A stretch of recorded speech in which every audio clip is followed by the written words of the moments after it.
Good evening captain. లాచుకు నుంచి ఎప్పుడు వచ్చారు? ఫార్మస్లో వచ్చారండి guys. Wait till you see Rekha. మేమే షాక్ అయ్యాం.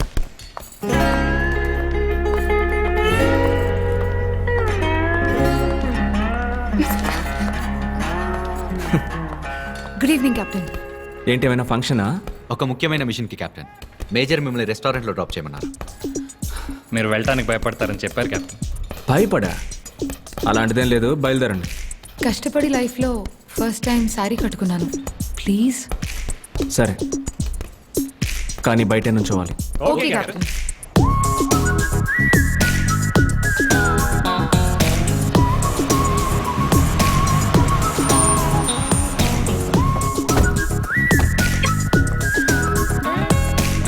What is the secret of a successful marriage రా? కాంప్రమైజ్. Correct answer. అమ్మాయి ఎలా ఉన్నా మనం రిజెక్ట్ చేయొచ్చా? చేయకూడదు. మనకు అసలు ఏజ్ బారైపోయింది కదా. Correct answer. డ్రాప్ చేశారుగా, లోపలికి వచ్చారు, తోలు తీస్తా. Okay captain, will follow your orders.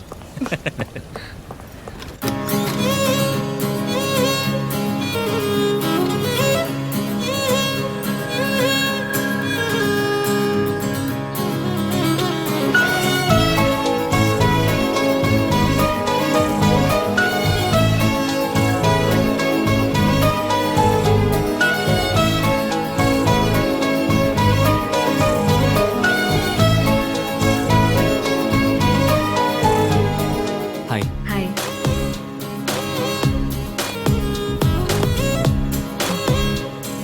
Kavya, final year in Delhi medical college. Vijay.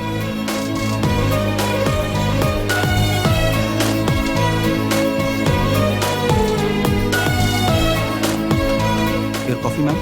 Thank you. Welcome.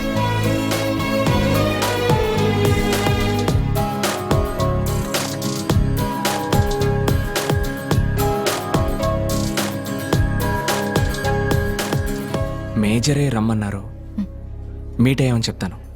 నేను బయలుదేరుతాను. లేదు, వెయిట్. నేనే మిమ్మల్ని మీట్ అవ్వాలని ఆంటీని అడిగాను.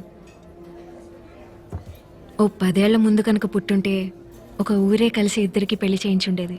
ఒక 10 ఏళ్ల తర్వాత పుట్టుంటే ఫోన్లో ఒక డేటింగ్ యాప్లో లైఫ్ పార్ట్నర్ని వెతుక్కుని ఉండొచ్చు. మనం ఈ రెండిటికి మధ్య ఇరుక్కున్న జనరేషన్. మనకి నచ్చినట్టు జరగాలంటే మొహమాటాలు పక్కన పెట్టి మనమే ఇనిషియేటివ్ తీసుకోవాలి. మీ లైఫ్ పార్ట్నర్ ఎలా ఉండాలని మీరు అనుకుంటున్నారు విజయ్? దాని గురించి పెద్దగా ఆలోచించలేదు, బట్ అక్కని చెప్పాలంటే షీ షుడ్ బి పేట్రియాటిక్. టెక్నికల్గా ఇంకా రెస్టారెంట్ బయటే ఉన్నాం కెప్టెన్. ఒక 5 minutes ప్లీజ్.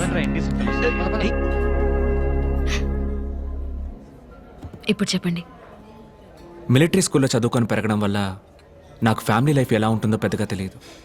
బట్ వచ్చే అమ్మాయికి మంచి కుటుంబం అమర్చాలనే ఉద్దేశం ఉండడం ముఖ్యం. ఆలోచించలేదన్నారు, ఇంత క్లారిటీగా ఉన్నారు. నా గురించి మీకేం తెలియాలో అడగండి. నాకేం కావాలన్నది నాకు ఆల్రెడీ తెలుసు విజయ్. నేను ఇక్కడికి వచ్చే ముందే డిసైడ్ అయ్యి వచ్చాను. నాకు అర్థం కాలేదు. నా గురించి మీకు ఏమీ తెలియదు. చదువుకున్నారు, ఇంటెలిజెంట్గా మాట్లాడుతున్నారు, కానీ ఇంత పెద్ద నిర్ణయాన్ని నన్ను చూడకుండా ఏ కారణం లేకుండా ఎలా తీసుకున్నారు? కారణం లేకుండా కాదు విజయ్. నా లైఫ్ పార్ట్నర్గా మీరే రావాలని నిర్ణయించుకోవడానికి రీజన్ ఈ బాక్స్లో ఉంది.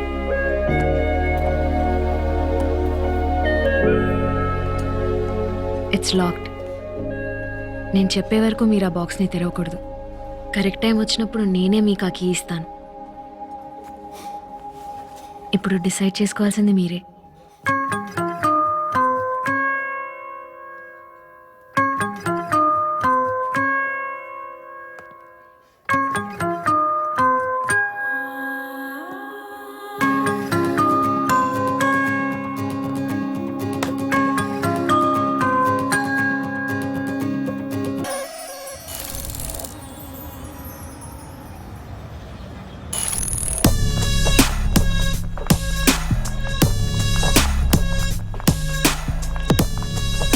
ఎక్స్క్యూజ్ మీ మ్యామ్, అపాయింట్మెంట్ లేకుండా మినిస్టర్ గారిని కలవలేరు. వెబ్సైట్లో అప్లై చేస్తే 1 వీక్లో టైం ఇస్తారు. No. Hello ma'am, sorry, please. Yeah. ఈ మీటింగ్ని మీ రికార్డ్స్లో నోట్ చేయకండి. Okay sir. సంవత్సరం అయిపోయింది కీర్తి. ఇంకా ప్రాజెక్ట్ మినిటార్ పూర్తి కాలేదు. ఇంత పెద్ద ప్రాజెక్ట్ని గవర్నమెంట్లో ఉన్న సీనియర్ సైంటిస్టులు ఎవరికి ఇవ్వకుండా మీకు ఇచ్చాక ఎందుకు ఇచ్చామా అని ఫీల్ అయ్యేలా చేశారు కదా కీర్తి. సార్, థ్రెట్ మనం అనుకునే దానికన్నా పెద్దది. ప్రాజెక్ట్ మినిటోర్ సక్సెస్ఫుల్గా పూర్తవ్వాలంటే ఒక ఆర్మీ బెటాలియనో ఎయిర్ ఫోర్స్నో పంపించాల్సిందే. అలా చేయడం కుదరదు. Sector 42 is a no fly zone. అది 3 దేశాల బార్డర్స్లో ఉన్న ప్రాంతం. ఆర్మీనో ఎయిర్ ఫోర్స్నో పంపితే పక్క దేశాలకు తప్పుడు సిగ్నల్ వెళ్ళి it may lead to a full scale war. అందుకే కదా మిమ్మల్ని పంపాను. బయట నుంచి సైంటిస్ట్ తోటి దీన్ని మనం సాల్వ్ చేయలేం. మిలిటరీ హెల్ప్ తోటి ఫీల్డ్లో దిగితేనే పాసిబిలిటీ ఉంది. సార్, దీన్ని మీరు కాదంటే ఐఎమ్ సారీ. ఇంకో టీంతో మీరు ట్రై చేసుకోవడం బెటర్. ఇంతకు ముందే 2 మిలిటరీ టీమ్స్ ట్రై చేసి ఫెయిల్ అయ్యాయి. కానీ ఇప్పుడు మన దగ్గర ఉన్న ఇన్ఫర్మేషన్ వాళ్ళ దగ్గర లేదు. You're right. ఇదే మీకు లాస్ట్ ఛాన్స్ కీర్తి. ఒక చిన్న టీంని సెలెక్ట్ చేసుకోండి. It has to be a low key operation. ఈసారి మాత్రం మిస్ అవ్వకూడదు. మిస్ అవ్వదు సార్.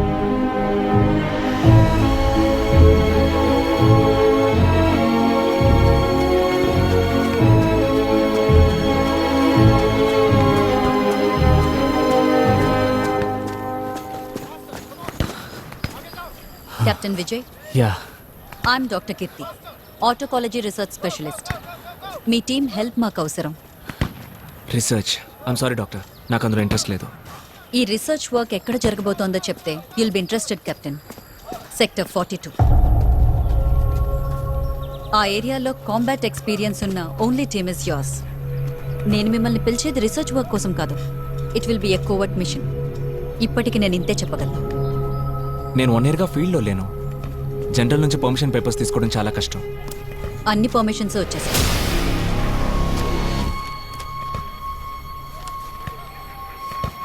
ఎప్పుడు బయలుదేరాలి? ఇప్పుడు.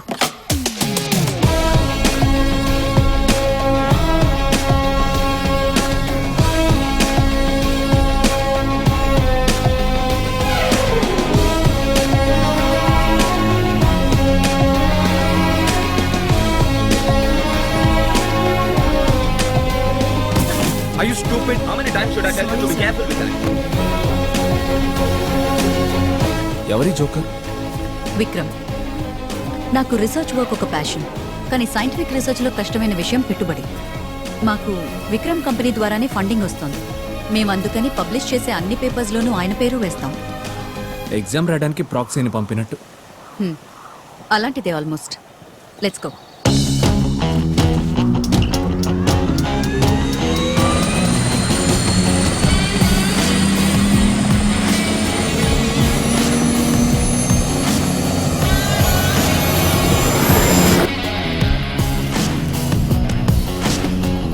చాపర్ లో కూడా స్టూవర్డ్ సర్వీస్ ఉంటే బాగుంటుంది కదా.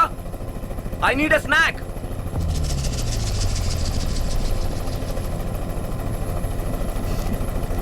మీ ఒక్కరికి ఇతను ఎవరో తెలియట్లేదు కెప్టెన్. నంబర్ 2కి ఇతను ఒక్కడే వారసుడు. నాకు ఒక డౌట్ కీర్తి. బాబు బాగా తెలివైన వాడంటే మరి కొడుకులు మాత్రం ఎందుకు ఎదవలుగా పుడతారు? దానికి ఏదైనా సైంటిఫిక్ రీజన్స్ ఉన్నాయా ఏంటి?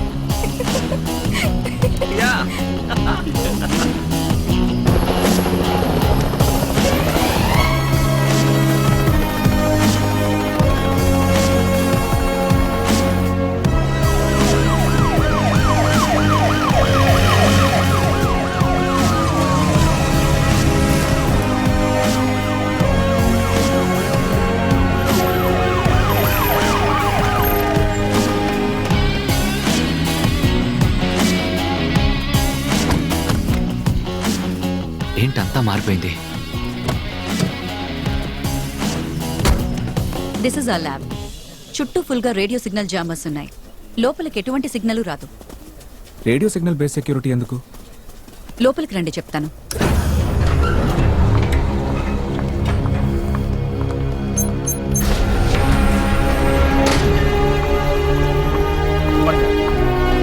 Good morning.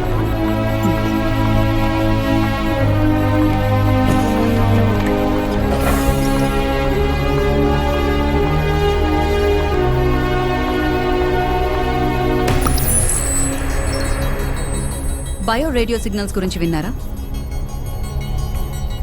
మిషన్ లేకుండా ఒక ప్రాణి తనంతట తనే రేడియో సిగ్నల్ ద్వారా కమ్యూనికేట్ చేయడం. బట్ అది జస్ట్ ఒక థియరీనే. అయినా ఇప్పటి వరకు ఆ విషయాన్ని ఎవరూ ప్రూవ్ చేయలేదు. అమెరికాలో చాలా మంది స్పేస్ నుంచి బయో రేడియో సిగ్నల్స్ వస్తాయేమో అని చాలా ఇయర్స్గా వాచ్ చేస్తున్నారు. సేమ్ అలాంటి సిగ్నలే సెక్టర్ 42లో దొరికింది. దీన్ని ఫస్ట్ మేము నమ్మలేదు, కానీ ఇప్పుడు ప్రూఫ్తో సహా చెప్పగలం. ఇంతవరకు మనకి తెలిసిన ఏ స్పీషీస్ యొక్క బయాలజికల్ ప్యాటర్న్ లేని ఓ క్రీచర్ ఈ ఫారెస్ట్లో ఉంది. You mean aliens? కావచ్చు, లేదా ఇక్కడే మన కంట పడకుండా తిరుగుతున్న మన ముందు తరాల వాళ్ళు కూడా కావచ్చు. లాంగ్ రేంజ్ సోనార్ వేవ్స్లో దాని ఆకారం ఎలా ఉంటుందో చూపించే ఇమేజెస్. గ్రీక్ మిథాలజీలో ఉండే మినటోర్ లాగా ఉండడం వల్ల దానికి ఆ పేరే పెట్టాం. ఆ అటాక్ మా మీద జరిగినప్పుడు అక్కడ సెన్సర్స్ అన్నీ మమ్మల్ని తప్ప ఇంకేం రీడ్ చేయలేదే. మీరు హీట్ సెన్సర్స్ యూజ్ చేసుంటారు. ఇది cold blooded creature, body temperature ఉండదు.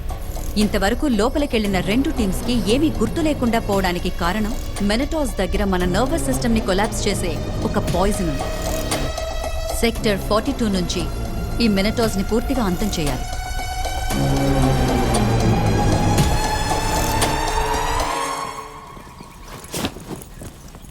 మినిటస్ ప్రూఫ్ని డైలీ రిపోర్ట్లో పంపిస్తే రికార్డులో కార్తీక్ పేరు మీద ఉన్న బ్లాక్ మార్క్ని తీసేస్తారా కెప్టెన్? ఫారెస్ట్లో మినిటస్ ఉన్నాయని ప్రూవ్ చేసినంత మాత్రాన నేమ్ క్లియర్ చేయడం ఇంపాసిబుల్. కార్తీ ఆ రోజు గన్ ఫైర్ చేసినట్టు ఎవిడెన్స్ ఉంది. దానికి ఆ మినిటస్కి సంబంధం ఉందని మనం ప్రూవ్ చేయగలిగితేనే వాడి పేరుని క్లియర్ చేయగలం.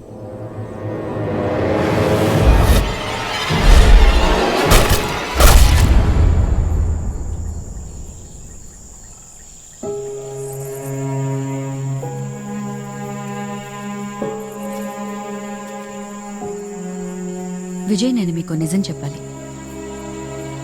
మిమ్మల్ని మిషన్కి సెలెక్ట్ చేయడానికి ఇంకో కారణం ఉంది. మీ టీమ్మేట్ చనిపోవడం నాకు తెలుసు. మినటార్ని నాశనం చేయడానికి ఎవ్వరికీ లేనంత కసి మీకుంది.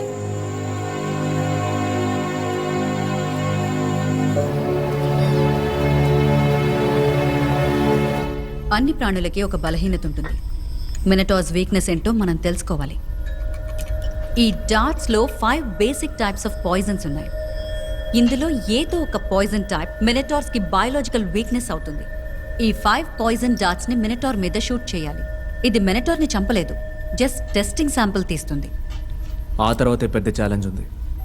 ఆ డాట్స్ అన్నిటిని మళ్ళీ రిమూవ్ చేసి ఇక్కడికి తీసుకురావాలి.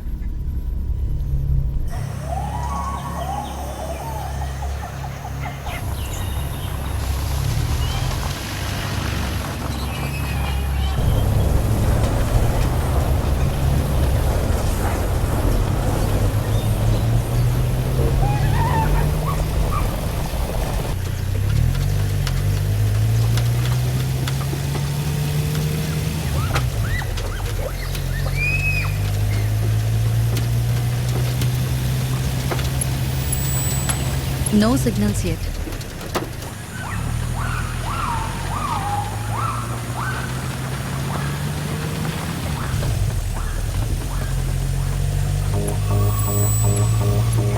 Receiving signals, Vijay. Copy that. 50 meters లోపు ఎక్కడైనా ఉండొచ్చు. అలర్ట్.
నాకు మాత్రం స్పృహ ఎలా వచ్చిందో తెలియట్లేదు.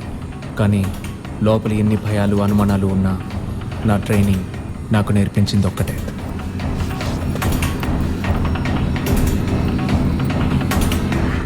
The first stage of battle, శత్రువు ఎవరో కనిపెట్టడం. ఇప్పుడు సెకండ్ స్టేజ్కి వెళ్ళే టైం వచ్చింది. The fight.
రేఖ,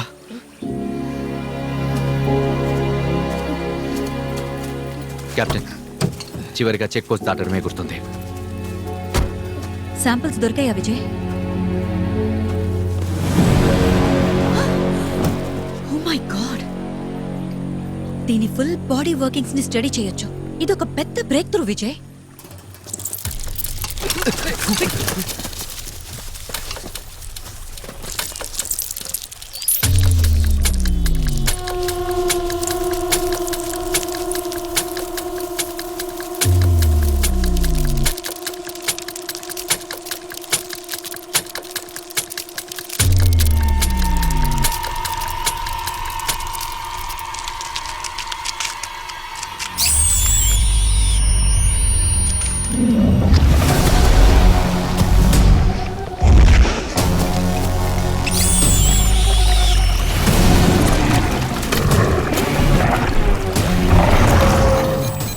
ఇంతవరకు ఇన్ని సిగ్నల్ రీడింగ్స్ మేము చూడలేదు విజయ్.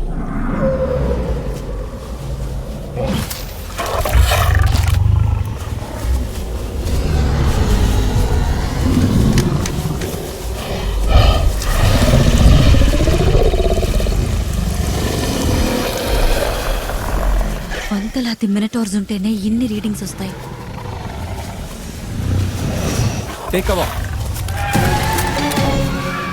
ఈ మినిటాస్ మిగతా మృగాల సాధారణ స్పీషీస్ కాదు. మన లోపలికి రాకూడదనే ఒకే ఉద్దేశంతో అటాక్ చేశాయి. It's a soldier. ఒక లక్ష్యంతో మొత్తం సైన్యం పనిచేస్తోంది. ఇది వాటి యుద్ధ పేరు.